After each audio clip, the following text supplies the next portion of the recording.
Assalamualaikum warahmatullahi wabarakatuh. Salam. Pada kesempatan kali ini saya bersama dengan Bapak Kasubag Puskesmas Tebing Tinggi. Nama beliau Muhammad Hajairin atau yang kerennya kita kenal adalah Bang Jai untuk benua kalau tidak salah. Pada kesempatan kali ini kami atau saya ingin berbincang sekilas tentang Bapak Kasubag Puskesmas Tebing Tinggi. Tepatnya beliau di sini sudah berapa lama, Pak? Ini 16 tahun. 16 tahun. Sejak masuk pertama kali di Puskesmas Tebing Tinggi, apakah posisinya sebagai kasubag atau bagaimana itu, Pak? Ya, saya dipercaya menjadi seorang pegawai negeri itu tahun 2005. Jadi 3 bulan pertama saya ditempatkan di Puskesmas Batu Mandi. Oh, Batu Mandi. Jadi Selanjutnya saya ditugaskan kembali oleh Kepala Dinas untuk bekerja di Puskesmas Tebing Tinggi. Oh ya, jadi awalnya belum di sini Belum, di Batu belum. Mandi. Oh, baru diperintahkan kembali oleh dinas untuk ke Puskesmas Tebing Tinggi. Iya. Oh, jadi begitu. Jadi sejak saya datang itu saya seorang perawat. Ya. Jadi pada saat itu saya dipercaya sebagai pemegang program imunisasi. Oh, Jurim. Jurim. Iya. Terus kalau proses diangkatnya sebagai kepala bagian Kasubag Puskesmas Tebing Tinggi itu sejak kapan? Sejak tahun 2015. 2015. Jadi sekitar 3 tahun yang lalu. 3 tahun yang lalu. Ini 2021. 6 tahun yang lalu. Oh ya. 2015. Sejak awal menjabat dari Kasubag Puskesmas Tebing Tinggi, apa saja kesan ataupun ada kendala apa? Bisa Bapak jelaskan? Selama menjalani sebagai pejabat struktural Islam 4B, Ya.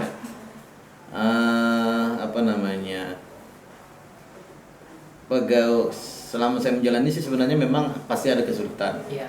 Karena segala sumber masalah atau segala permasalahan yang dihadapi, kadang saya harus nimbrung untuk menyelesaikannya bersama dengan kepala puskesmas.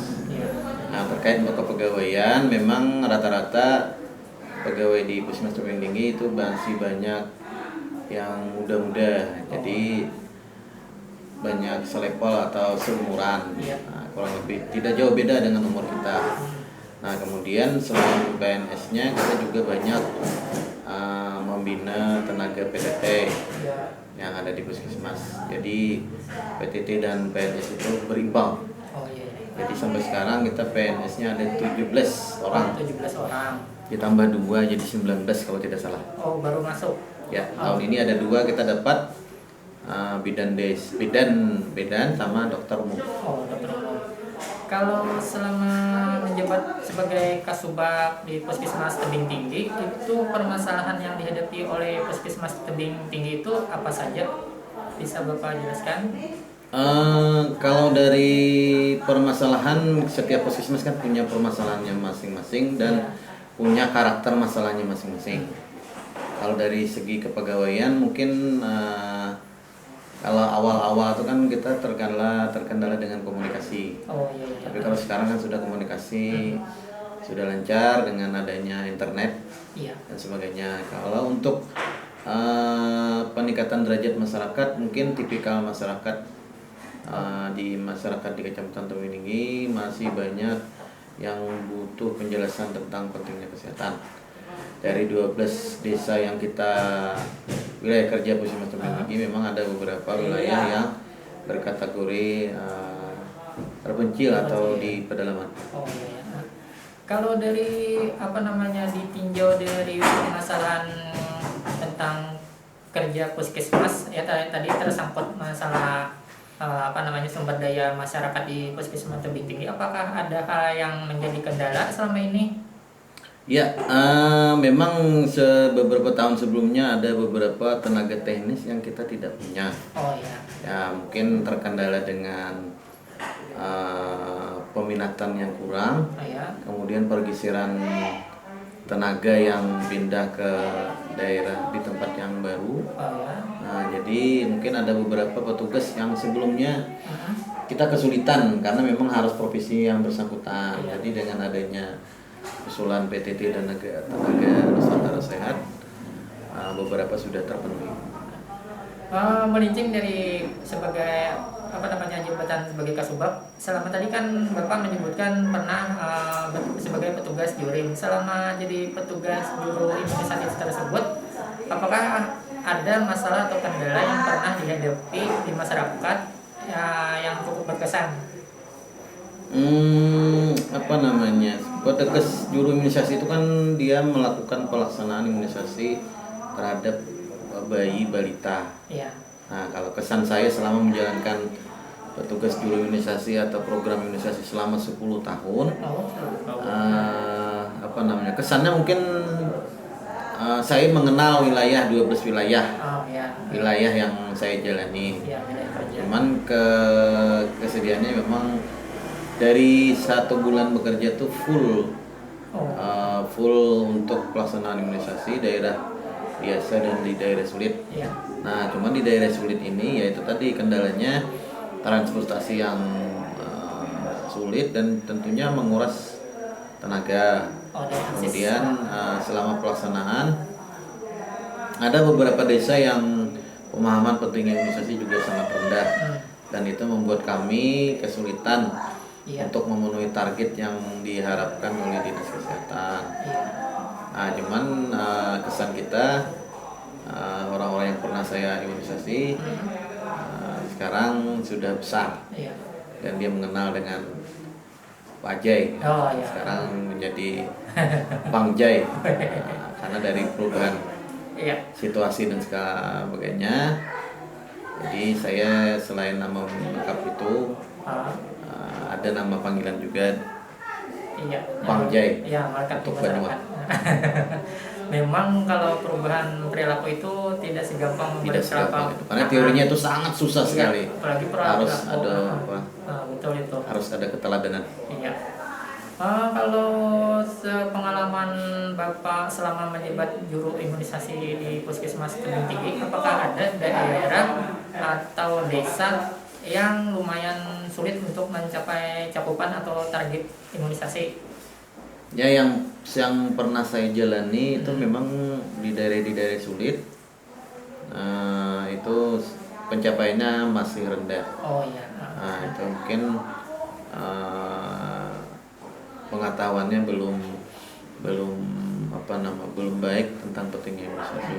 Yang kedua, image orang berimunisasi itu kan membuat sakit anak. Nah, padahal itu kan dari efek samping hebat itu, tetapi masyarakat kadang setelah diimunisasi kalau sudah panas atau garing mereka pasti kapok atau jerak. Nah, itu paling sulitnya memberikan pemahaman. Kalau dari itu kan dari pemahaman masyarakat, kalau dari secara individual masyarakat atau keluarga tertentu, apakah ada yang komplain seperti apa atau yang pernah mengalami misalkan diprotes atau bagaimana? Ya, pasti ada dari keluarga, terutama dari orang tua atau dari kakek neneknya. Misalnya anaknya sakit atau ada pembengkakan pasca imunisasi ataupun adanya abses ya atau bisul. Nah, kadang ada yang komplain, tapi kita jelaskan dan kita tangani dengan baik. Kalau yang yang hal paling ekstrim, apakah pernah ditemui misalkan komplain keluarga atau masyarakat tentang imunisasi tadi, Pak? Kalau kontak fisik memang saya tidak pernah menemui, tetapi dengan kata-kata marah-marah itu pernah saya temui. Kalau itu kan tadi pas dari Anda menjabat sebagai juru imunisasi, sampai saat detik ini selaku Anda Bapak atau pernah bekerja di Puskesmas Tebing Tinggi sekitar berapa tahun tadi, kurang lebih 16 tahun. 16 tahun itu, apakah menurut Bapak perubahan dari segi masyarakat itu sudah ada? Pasti, karena artinya dari terutama dengan adanya dana desa ya, jadi Ya. warga masyarakat terutama untuk mobilisasi yang sakit itu sekarang sudah tidak khawatir karena di beberapa desa juga menyediakan transportasi ambulan desa. Kemudian perubahan perilaku pentingnya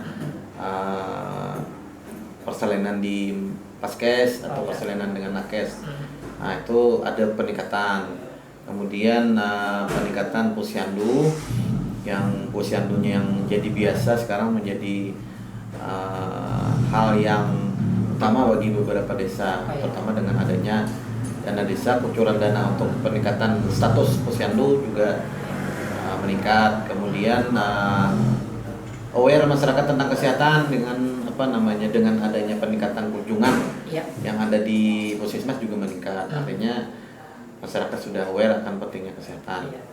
Cuman karena terkait dengan pandemi COVID-19, kunjungan Puskesmas sekarang masih rendah turun. Karena orang khawatir akan terkena virus corona. Kalau tidak salah kita di Puskesmas ini bekerja ada namanya apa itu program atau apa itu yang namanya SPM. SPM ya. SPM. Bisa Bapak jelaskan apa itu SPM dan apa masalah atau kendalanya yang dihadapi kalau tidak tercapai? Ya, SPM tahun 2019 alhamdulillah kita di atas 50%. Ya, jadi tapi untuk 2020 masih jauh ya dari ideal. Jadi dari 12 indikator kinerja itu kan ada yang memang ada beberapa indikator yang target yang ditetapkan itu sangat tinggi, sedangkan sasaran realnya itu jauh di bawah target. Kemudian ada juga indikator yang memerlukan pengumpulan massa, sedangkan di masa pandemi pengumpulan massa juga tidak diperkenankan. Terutama untuk yang SPM pelayanan usia besar. Nah, sekarang kan sekolah sudah melakukan pembelajaran secara daring. Dan kami agak sulit melaksanakan pelayanan kesehatan usia dasar. Kemudian untuk SPM terkait dengan kesehatan ibu dan anak, memang ada untuk pelayanan persalinan, kemudian pelayanan ibu hamil dan sebagainya cukup bagus. Cuman karena target yang ditetapkan oleh kabupaten itu tinggi, sedangkan real yang ada di lapangan itu jauh dari target. Jadi, tapi alhamdulillah ya, artinya di atas 50%. Jadi pada intinya kalau bisa ditarik kesimpulan itu Puskesmas ataupun di mana itu Puskesmas pada intinya ada pelayanan dalam gedung dan ada luar gedung. Ya, betul. Jadi yang terkendala selama pandemi ini adalah pelayanan di luar gedungnya. Betul. Itu. Iya. Jadi yang selain masalah pandemi tadi yang menyebabkan faktor tidak sampainya target atau terpenuhi itu apa, Pak? Ya, selain pandemi, yang kedua selanjutnya selain pandemi sasaran yang ditetapkan pun terlalu tinggi, sedangkan real yang ada di lapangan itu jauh di bawah, artinya untuk menuju 100% sulit. Kemudian karena pandemi sasaran yang terlalu tinggi, rasanya kemudian dukungan dari dana desa memang ada beberapa yang mereka belum siap untuk mensupport, terutama untuk pemeriksaan usia produktif. Nah, sedangkan sasaran itu kan sampai kalau tidak salah 4.000 ya. Dan penyediaan alat pemeriksaan itu kan tidak bisa Puskesmas menyediakan keseluruhan. Jadi waktu untuk penyediaan alat pemeriksaan itu kan kita mengharapkan dukungan dari desa. Sedangkan desa atau dana desa tahun 2019 itu banyak tersedot untuk penanganan COVID-19. Jadi pada intinya terpengaruhi oleh juga masa pandemi dan dari penyediaan atau dialokasikannya dana desa ya. Kalau tidak salah dari dana desa itu dialokasikan untuk kegiatan kesehatan itu, kalau tidak salah apakah 2% atau 20% dari dana desa? Jadi kalau menurut saya itu cukup membantu untuk kegiatan peningkatan derajat kesehatan masyarakat dengan adanya dana desa tersebut. Jadi kita sebagai praktisi kesehatan utamanya di puskesmas tidak lagi ada kendala atau tidak ada alasan lagi untuk genjot masyarakat supaya sadar kesehatan. Ya.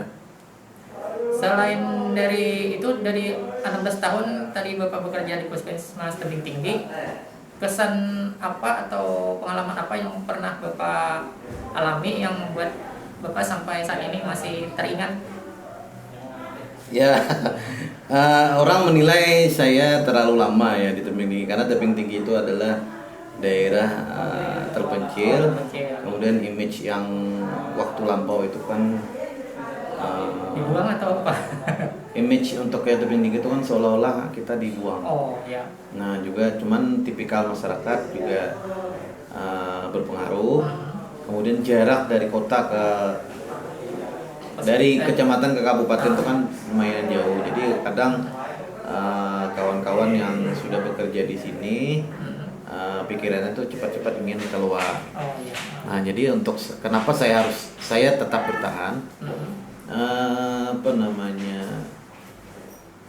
Saya pernah berkonsultasi dengan orang tua, bahwasanya untuk menjadi emas itu pasti di lumpur ya. Jadi walaupun kita bekerja dimanapun, kalau itu emas pasti akan tetap emas. Jadi berilah sesuatu yang terbaik selama dimanapun kamu bekerja. Terus yang kedua,